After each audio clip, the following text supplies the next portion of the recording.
विद्रोही जी, आप कैसे देखते हैं, जैसे आम आदमी पार्टी कह रही है या प्रताप सिंह बाजवा जी बोल चुके हैं कि देश लेवल पे गठबंधन हो रहा है, और क्या उसमें सीट शेयरिंग नहीं होगी? बराड़ जी, आपको, जी मेरे साथी पैनलिस्ट को, जी पंजाब, हरियाणा, हिमाचल न्यूज 18 के सभी दर्शकों को मेरा नमस्कार। देखिए, बड़ी साफ शब्दों में कहा गया है कि हमारा ये जो इंडिया बना है, Indian national development inclusive alliance, alliance, जी ये मोदी भाजपा की सांप्रदायिक उन्मादी फासिस्ट नीतियों के खिलाफ है। ठीक है। जो भारत की जो बहुलतावादी जो संस्कृति है, भारत की धर्मनिरपेक्ष स्वरूप है, भारत का संविधान है, लोकतंत्र है, उसके लिए खतरा है। और आम आदमी की आर्थिक स्वतंत्रता, संघवाद के खिलाफ चल रहा है। इन सब को रोकने के लिए हम सभी 26 दल एक साथ आए हैं, उसका हमने संकल्प भी जारी किया है। अब आप सीट शेयरिंग पर जोर दे रहे हैं जी। देखिए, आप 2004 का मॉडल देखिए। 2004 के मॉडल में भी हम केरल में कांग्रेस और सीपीएम लेफ्ट अलग अलग लड़े थे। बंगाल में भी हम अलग अलग लड़े थे, कांग्रेस और लेफ्ट। उसके बावजूद भी लेफ्ट ने 2004 में यूपीए सरकार का समर्थन किया था। हम एक साथ जो न्यूनतम साझा कार्यक्रम, वो तो पोस्ट पोल था ना जी, सुनिए वो प्री पोल नहीं था। सुनिए ना, वो पहले ही तय हो गया था ना। वो हमारे साथ तो अलायंस में आ गए थे, पर उस समय भी हमने कई जगह उनके साथ अलायंस किया है। 2004 में भी कई जगह, कई स्टेटों में अलायंस किया है, कईयों में नहीं किया है। बंगाल में अलायंस था, तमिलनाडु में अलायंस था, वहां नहीं था। तो इसी तरह अलायंस सीट शेयरिंग का फैसला बंबई बैठक में होगा। ग्रेवाल साहब ठीक कह रहे हैं और बाजवा साहब भी ठीक कह रहे हैं, कहीं अलायंस होगा, कहीं नहीं होगा। अब पंजाब की एक अलग तरह की स्थिति है। पंजाब में किसके अंदर मुख्य लड़ाई है? सत्ताधारी आप पार्टी में, प्रमुख विपक्षी दल कांग्रेस में, और तो कोई है ही नहीं। तो वहां सीट शेयरिंग की आवश्यकता क्या है? ना वहां बीजेपी हमारे रेस में है, ना अकाली दल रेस में है, वहां सीधी लड़ाई है। तो जहां हमारी सीधी लड़ाई है और जहां हमारा वोट पैटर्न अलग अलग तरह का है, वहां में आवश्यकता ही नहीं है। जहां तक दिल्ली का सवाल है, दिल्ली के अंदर आपको याद होगा, हम अलग अलग लड़े थे। जब पहली बार केजरीवाल जी मुख्यमंत्री बने, हमने उनका सपोर्ट किया था। तो जहां अलायंस की जरूरत है वहां हो जाएगा, जहां नहीं है वह नहीं होगा। वह नहीं होगा। चलो ठीक है, ठीक है। जैसे उदाहरण के रूप में बता रहता हूं आपको, केरल में हम नहीं करेंगे कम्युनिस्ट लेफ्ट से, फिर भी लेफ्ट हमारे साथ है। तो ये कोई मुद्दा नहीं है, हमारे सामने बड़ा मुद्दा है। और बड़ा मुद्दा है देश के लोकतंत्र और संविधान को बचाने के लिए। उसके लिए हर दल कुछ ना कुछ त्याग करेगा और एक साझा कार्यक्रम बनेगा। आप इंतजार कीजिए। मैं आखिरी बात कहता हूं, जब पटना की बैठक हुई तब कहा गया नहीं आएंगे लोग, और पटना की बैठक के बाद दिल्ली ऑर्डिनेंस का मुद्दा आया। लेकिन पटना की बैठक में ही ये कहा गया कि हम सीट शेयरिंग पे अगले मुद्दे जो है वो अगली मीटिंग जो है वो सीट शेयरिंग पे करेंगे। तो हुई है बात, वो बात हुई है। उसकी क्या रणनीति होगी हम धीरे धीरे एक एक करके तय करेंगे। ये कोई हम मीडिया, मतलब गठबंधन हो गया है, आप इकट्ठे हो, आम आदमी पार्टी और कांग्रेस और जी। मैं बात कह रहा हूं, धीरे धीरे हम तय करेंगे। पहले अफवाह उड़ाई, मतलब मॉरली इकट्ठे हो गए हो, ये कह सकते हैं? मोरली नहीं, जमीनी धरातल पर हम इकट्ठे हो गए। ठीक है। जब जिसकी जितनी सीट आएंगी, ठीक है, सीट शेयरिंग जैसे होगा, वो सब फार्मूले के बाद वो बाद में देखा जाएगा। ठीक है। अगर जनता का आशीर्वाद मिला तो 2024 में चाहे हम आमने सामने चुनाव लड़े, ठीक है, और चाहे हम सीट शेयरिंग करके चुनाव लड़े, सभी मिलकर सरकार बनाएंगे 26 के 26 दल। चलो, सोटी साहब भी बैठे ने। मैं सोटी साहब थोड़े तो इकट्ठा जवाब लेना है। कलेर साहब तुसी भी अपनी गल ਇਹਦੇ ਚ ऐड कर दियो, क्योंकि जिक्र अकाली दल ਦਾ भी होया। ਅੱਜ उधर गठजोड़ होया, 26 पार्टियां इधर होया, 38 अकाली दल किते भी नहीं, ना इधर है ना उधर है, नजर नहीं आया। सो अकाली दल की की स्थिति है? फिर मैं बीजेपी ਤੇ सोटी साहब को डिटेल्ड सारी पार्टियां का वर्शन लेना है जी। देखो विजय जी, मैं तो सब तो पहला च ਵਧਾਈ ਦਊਂਗਾ कांग्रेस ਤੇ आम आदमी पार्टी ਨੂੰ ਕਿ ਜਿਹੜਾ ਰਿਸ਼ਤਾ ਜਿਹਦਾ ਕੋਈ ਪਹਿਲਾਂ ਨਾਂ ਨਹੀਂ ਸੀ, ਲੁਕ ਛਿਪਕੇ ਸੀ, ਅੱਜ ਘੱਟੋ ਘੱਟ ਇਹਨਾਂ ਨੇ ਜਨਤਾ ਦੇ ਸਾਹਮਣੇ ਉਹਦਾ ਇੱਕ ਨਾਂ ਦੇਤਾ ਕਿ ਜੀ ਸਾਡਾ INDIA ਇੱਕ ਅਲਾਇੰਸ ਹੈ, ਇੱਕ ਗੱਠਜੋੜ ਹੈ, ਇੱਕ ਵਿਆਹ ਹੈ, ਚਲੋ ਘੱਟੋ ਘੱਟ ਰਿਸ਼ਤਾ ਜਾਇਜ਼ ਹੋ ਗਿਆ। ਜਿਹੜਾ ਪਹਿਲਾਂ ਨਜਾਇਜ਼ ਤਰੀਕੇ ਦੇ ਨਾਲ ਪੰਜਾਬ 'ਚ ਚੱਲ ਰਿਹਾ ਸੀਗਾ, ਕੈਂਡੀਡੇਟ ਤਾਂ ਪਹਿਲਾਂ ਵੀ ਉਹੀ ਜੀ ਕਹਿ ਰਹੇ ਆ ਧਰਾਤਲ ਤੇ ਹੋਇਆ। ਨਹੀਂ ਕੈਂਡੀਡੇਟ ਤਾਂ ਪਹਿਲਾਂ ਵੀ ਇੱਕ ਦੂਜੇ ਪਾਸੇ ਜਾਂਦੇ ਸੀ। ਦੇਖੋ ਜਲੰਧਰ 'ਚ ਵੀ ਕਾਂਗਰਸ ਨੇ ਆਪ ਨੂੰ ਕੈਂਡੀਡੇਟ ਦਿੱਤਾ, ਅੰਦਰ ਖਾਤੇ ਚੱਲਦਾ ਸੀ। ਹੁਣ ਮੈਂ ਬੜੇ ਸਪਸ਼ਟ ਤੌਰ ਤੇ ਉਰੇ ਗਰੇਵਾਲ ਸਾਹਿਬ ਬੈਠੇ ਨੇ, ਇਹਨਾਂ ਨੂੰ ਸਿੱਧਾ ਤੇ ਸਪਸ਼ਟ ਸਵਾਲ ਕਰਦਾ ਕਿ ਅਲਾਇੰਸ ਦਾ ਮਤਲਬ ਕੀ ਹੁੰਦਾ ਹੈ, ਸੀਟ ਸ਼ੇਅਰਿੰਗ ਦਾ ਮਤਲਬ ਕੀ ਹੁੰਦਾ ਹੈ। ਇਹੀ ਜੀ ਰਾਜਨੀਤੀ ਅਸੀਂ ਤਾਂ ਕਦੇ ਪਹਿਲਾਂ ਦੇਖੀ ਨਹੀਂ ਕਿ ਜੀ ਅਸੀਂ ਅਲਾਇੰਸ 'ਚ ਆ ਪਰ ਅਸੀਂ ਅੱਡ-ਅੱਡ ਲੜਾਂਗੇ, ਸਰਕਾਰ ਅਸੀਂ ਇਕੱਠੇ ਬਣਾਵਾਂਗੇ। ਅਸਲ ਦੇ ਵਿੱਚ ਵਿਜੇਪਾਲ ਜੀ ਗੱਲ ਇਹ ਹੈ ਕਿ ਕੇਜਰੀਵਾਲ ਸਾਹਿਬ ਨੇ ਆਪਣੇ ਨਿੱਜੀ ਸਵਾਰਥਾਂ ਕਰਕੇ ਪੰਜਾਬ ਦੀ ਆਮ ਆਦਮੀ ਪਾਰਟੀ ਨੂੰ ਵੇਚਤਾ। ਇਹਨਾਂ ਨੂੰ ਸਮਝ ਨਹੀਂ ਆ ਰਿਹਾ ਹਲੇ, ਇਹਨਾਂ ਨੂੰ ਲਾਈਨ ਹੀ ਨਹੀਂ ਪਤਾ ਲੈਣੀ ਕੀ ਹੈ। ਔਰ ਦੂਜੇ ਪਾਸੇ ਮੈਂ ਵਿਦਰੋਹੀ ਸਾਹਿਬ ਦੀ ਗੱਲ ਕਰਦਾ, ਇਹਨਾਂ ਦੇ ਪ੍ਰਤਾਪ ਬਾਜਵਾ ਸਾਹਿਬ ਕਹਿੰਦੇ ਜੀ ਸਾਡਾ ਕੋਈ ਅਲਾਇੰਸ ਨਹੀਂ, ਮੁੱਖ ਵਿਰੋਧੀ ਧਿਰ ਸਾਡੀ ਉਹੀ ਹੈ।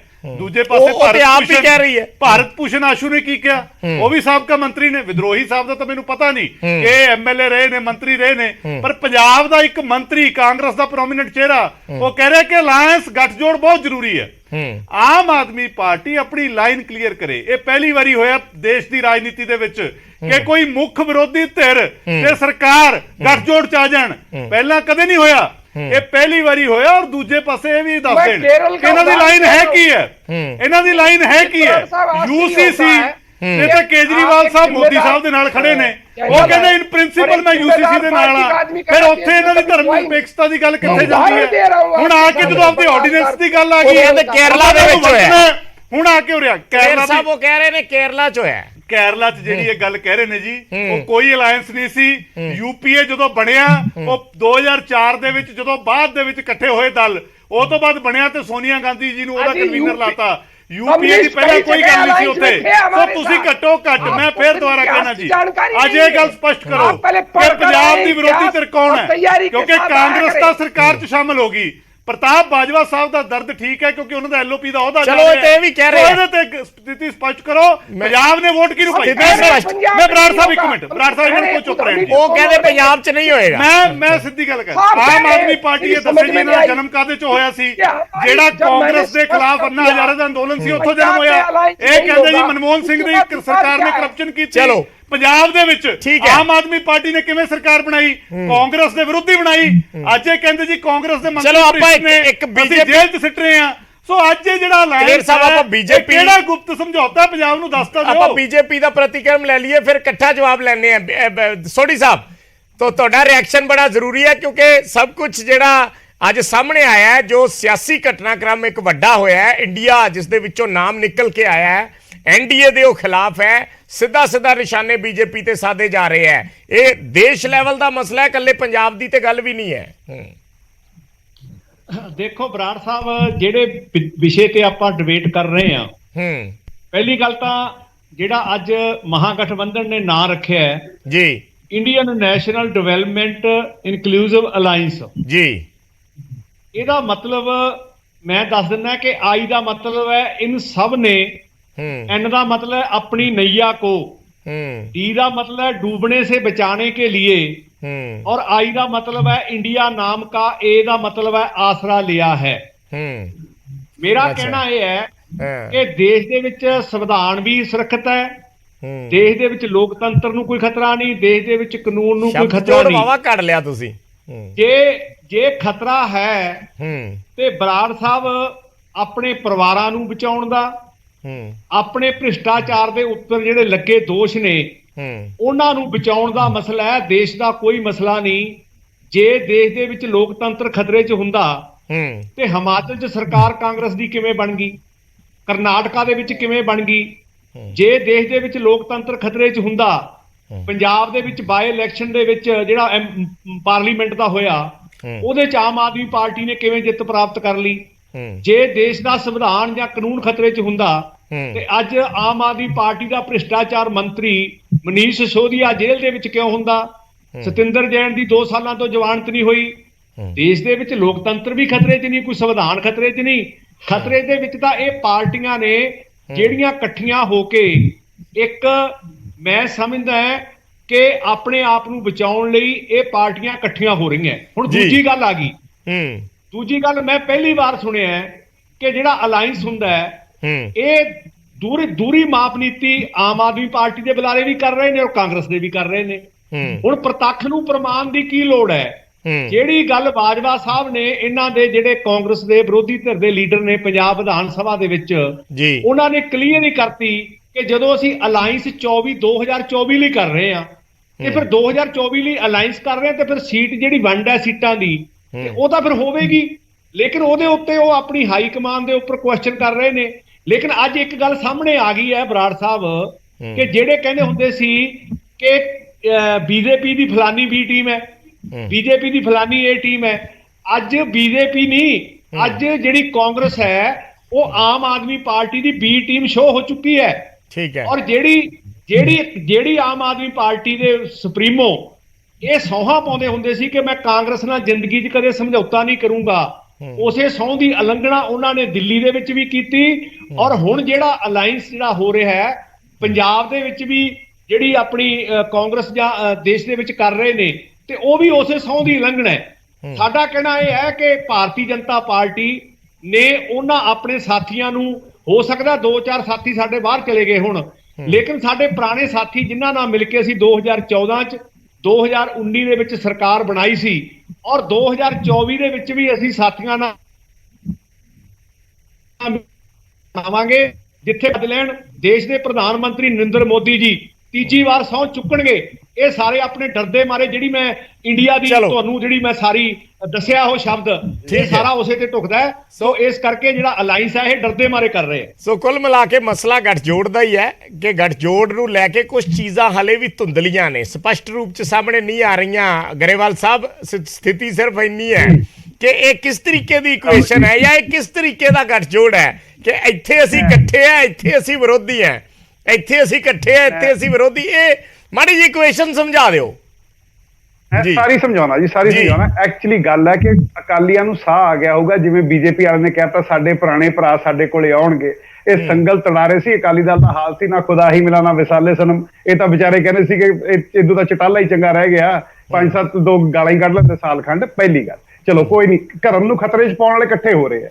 ਅਲਾਇੰਸ ਇਹ ਹੈ, ਅਲਾਇੰਸ ਇਹ ਹੈ ਕਿ ਜਿਹੜੇ ਵੀ ਹਿੰਦੂ ਰਾਸ਼ਟਰ ਖਾਲਿਸਤਾਨ ਗਜ਼ਵਾਏ ਹਿੰਦ ਕਰਦੇ ਆ ਉਹ ਇੱਕ ਪਾਸੇ ਹੋਣਗੇ ਤੇ ਜਿਹੜੇ ਕਹਿੰਦੇ ਆ ਕਿ ਨਹੀਂ ਹਿੰਦੁਸਤਾਨ ਇਕੱਠਾ ਰਹੂਗਾ। ਅਸੀਂ ਕਾਂਗਰਸ ਨੂੰ ਹਰ ਚੀਜ਼ ਮੰਨਦੇ ਆ ਪਰ ਅਸੀਂ ਇਹ ਚੀਜ਼ ਕਹਿੰਦੇ ਘੱਟੋ ਘੱਟ ਕਾਂਗਰਸ ਆ ਨਹੀਂ ਕਰਦੀ। ਹਾਂ, ਇਹਨਾਂ ਨੇ ਧਰਮ ਦੀ ਰਾਜਨੀਤੀ ਦੇ ਬੀਜ ਜ਼ਰੂਰ ਬੋਏ ਹੋਣੇ ਕਾਂਗਰਸ ਨੇ ਸਾਰੇ ਪਾਸੇ, ਬਟ ਓਵਰਆਲ ਇਹਨਾਂ ਨੂੰ ਇਹ ਸਮਝ ਆ ਗਈ ਕਿ ਇਹ ਬਹੁਤ ਖਤਰਨਾਕ ਸੋਚ ਹੈ। ਇੱਕ ਵਾਰੀ ਦੇਸ਼ ਦੀ ਵੰਡ ਹੋ ਗਈ, ਮਨੀਪੁਰ ਦਾ ਆਪਾਂ ਐਗਜ਼ਾਮਪਲ ਦੇਖ ਲਿਆ, ਦੁਬਾਰਾ ਨਹੀਂ ਹੋਣੀ ਚਾਹੀਦੀ। ਪਹਿਲੀ ਗੱਲ। ਦੂਜੀ ਗੱਲ, ਪੰਜਾਬ ਦੇ ਵਿੱਚ ਨਾ ਤਾਂ ਭ੍ਰਿਸ਼ਟਾਚਾਰ ਦੇ ਖਿਲਾਫ ਨਾ ਕਿਸੇ ਹੋਰ ਚੀਜ਼ ਦੇ ਖਿਲਾਫ ਐਕਸ਼ਨ ਬੰਦ ਹੋਊਗਾ, ਉਦਾਂ ਹੀ ਲੋਕ ਅੰਦਰ ਹੋਣਗੇ। ਜਿਹੜੀ ਇਹ ਅਲਾਇੰਸ ਹੋਈ ਹੈ, ਮੈਂ ਮੜ ਜਾ ਹਿਸਟਰੀ ਦਾ ਇਹਨਾਂ ਨੂੰ ਗਿਆਨ ਦੇਣਾ ਕਿ ਬੰਗਾਲ 'ਚ ਵੀ ਰੱਬ ਤੁਹਾਡਾ ਭਲਾ ਕਰੇ, ਉੜੀਸਾ 'ਚ ਵੀ, ਕੇਰਲਾ 'ਚ ਵੀ ਜਦੋਂ ਵੀ ਇਹ ਯੂਪੀਏ ਬਣੀ ਸੀ, ਹਾਂ ਪ੍ਰੀ ਪੋਲ ਤੇ ਪੋਸਟ ਪੋਲ, ਇਸ ਅਲਾਇੰਸ ਦਾ ਮੈਸੇਜ ਕੀ ਹੈ? ਐਂਡ ਮੋਦੀ ਜੀ ਜਿਹੜੀ ਬੜੀ ਪ੍ਰਤੱਖ ਨੂੰ ਪਮਾਣ ਦੀ आवश्यकता ਕਹਿੰਦੇ ਆ ਸੋਢੀ ਸਾਹਿਬ, एक दिन पहला कह के जाते हैं एनसीपी में 70,000 करोड़ के घपले हैं, अगले दिन सारी एनसीपी अपने करे। शिवसेना में 1 लाख करोड़ के घपले हैं, सारी शिवसेना अपने करे। हुण अद्धी कांग्रेस अद्धे अकाली डेपुटेशन ते तां चलो ये तां आपस चल रही है। ਅਸੀਂ ਇਹ ਕਹਿ ਰਹੇ ਹਾਂ ਕਿ ਜਿਹੜੀ ਇਹ ਧਰਮ ਦੀ ਰਾਜਨੀਤੀ ਕਰਦੇ ਆ, ਦੇਸ਼ ਨੂੰ ਵੰਡਣ ਦੀ ਰਾਜਨੀਤੀ ਕਰਦੇ ਆ, ਮੁੱਦੇ ਸਾਰੇ ਦੇਖੋ ਇੱਕ ਵੱਖਰੀ ਚੀਜ਼ ਨੇ। ਮੁੱਦਿਆਂ ਦਾ ਜ਼ਿਕਰ ਵੀ ਅੱਜ ਬਹੁਤ ਜ਼ਿਆਦਾ ਹੋਇਆ ਇਸ ਵੇਲੇ ਤੇ ਚਰਚਾ ਇਹ ਹੈ ਵੀ ਜਦੋਂ ਗੱਠਜੋੜ ਹੋ ਗਿਆ, ਜੇ ਪੰਜਾਬ ਦੇ ਲੋਕ ਜਾਂ ਹਰਿਆਣਾ ਦੇ ਲੋਕ ਜਾਂ ਦਿੱਲੀ ਦੇ ਲੋਕ ਉਸ ਨੂੰ ਕਿਸ ਲਿਹਾਜ਼ ਨਾਲ ਦੇਖਣ ਕਿ ਆਈਡੀਆ ਆਫ ਇੰਡੀਆ ਕਿਵੇਂ ਬਚਦਾ ਹੈ, idea of India as a secular nation ਕਿਵੇਂ ਬਚਦਾ ਹੈ।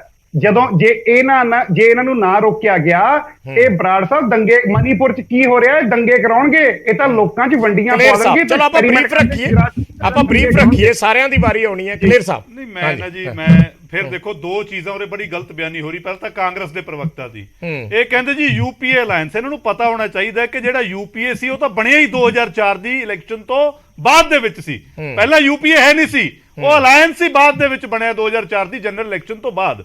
ਦੂਜੀ ਗੱਲ ਕਰਦੇ ਨੇ ਸਾਡੇ ਬਾਪ ਗਰੇਵਾਲ ਸਾਹਿਬ, ਦੇਖੋ ਸ਼੍ਰੋਮਣੀ ਅਕਾਲੀ ਦਲ ਤਾਂ ਆਪਣੇ ਸਟੈਂਡ ਦੇ ਉੱਤੇ ਖੜਾ ਹੈ, ਬੀਜੇਪੀ ਦੇ ਨਾਲ ਸੀ, ਡਟ ਕੇ ਨਾਲ ਸੀ।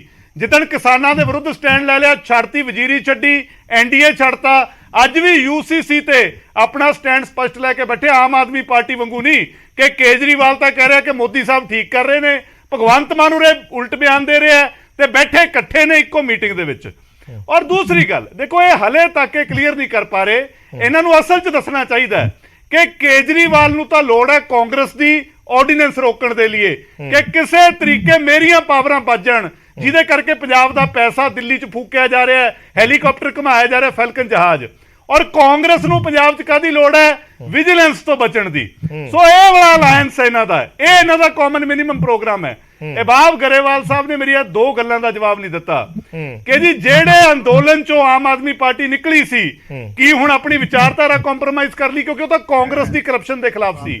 ਜਿਹੜਾ ਮੈਂਡੇਟ ਪੰਜਾਬ ਨੇ ਇਹਨਾਂ ਨੂੰ ਦਿੱਤਾ 92 ਸੀਟਾਂ ਦਾ, ਉਹ ਕਾਹਦੇ ਤੇ ਦਿੱਤਾ? ਕਾਂਗਰਸ ਨੇ ਜੋ ਕਰਪਸ਼ਨ ਕੀਤੀ। ਇਹ ਕੀ ਕਹਿੰਦੇ ਨੇ ਕਿ ਜੀ ਇਹਨਾਂ ਦੇ ਮੰਤਰੀ ਅਸੀਂ ਫੜ ਕੇ ਅੰਦਰ ਦੇ ਰਹੇ ਹਾਂ, ਬਹੁਤ ਵੱਡੇ ਘੁਟਾਲੇ ਹੋਏ ਨੇ ਉਹਦੇ। ਔਰ ਤੀਸਰੀ ਗੱਲ ਇਹ ਕਹਿੰਦੇ ਜੀ ਕਾਂਗਰਸ ਨੇ ਕਦੇ ਇਹੀ ਜੀ ਗੱਲ ਨਹੀਂ ਕੀਤੀ, ਧਰਮ ਦੀ ਗੱਲ ਨਹੀਂ ਕੀਤੀ। ਅੱਜ ਇਬਾਬ ਗਰੇਵਾਲ ਸਾਹਿਬ ਨੇ ਕੀ 84 ਤੇ ਕਲੀਨ ਚਿੱਟ ਦੇਤਾ ਕਾਂਗਰਸ ਨੂੰ? ਕੀ ਦਿੱਲੀ ਦੀਆਂ ਸੜਕਾਂ ਤੇ ਡੁੱਲੇ ਹੋਏ ਸਿੱਖਾਂ ਦੇ ਖੂਨ ਦਾ ਕਲੀਨ ਚਿੱਟ ਦੇਤਾ? ਕੀ ਅਕਾਲ ਤਖਤ ਸਾਹਿਬ ਤੇ ਹਮਲਾ